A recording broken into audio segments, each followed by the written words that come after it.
بسم الله الرحمن الرحيم والفجر وليال عشر والشفع والوتر والليل إذا يسر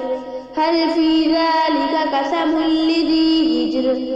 ألم تر كيف فعل ربك بعاد إرم ذات العماد التي لم يخلق مثلها في البلاد وثمود الذين جابوا الصخر بالواد وفرعون ذي الأوتاد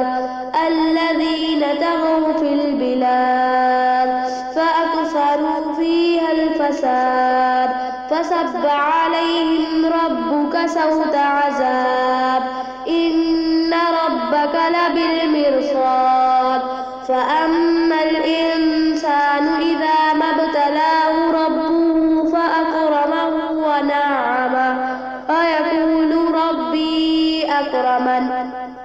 وأما إذا ما ابتلاه فقدر عليه رزقه فيقول ربي أهانن كلا بل لا تكرمون اليتيم ولا تحاضون على طعام المسكين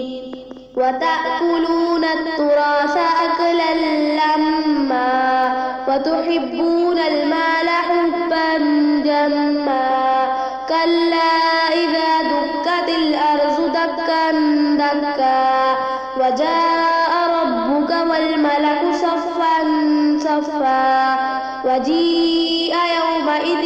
بجهنم يومئذ يتذكر الإنسان وأنى له الذكرى يقول يا ليتني قدمت لحياتي فيومئذ لا يعذب عذابه أحد ولا يوثق وثاقه أحد يا أيتها النفس المطمئنة ارجعي إلى ربك راضية مرضية فادخلي في عبادي وادخلي جنتي صدق الله العظيم.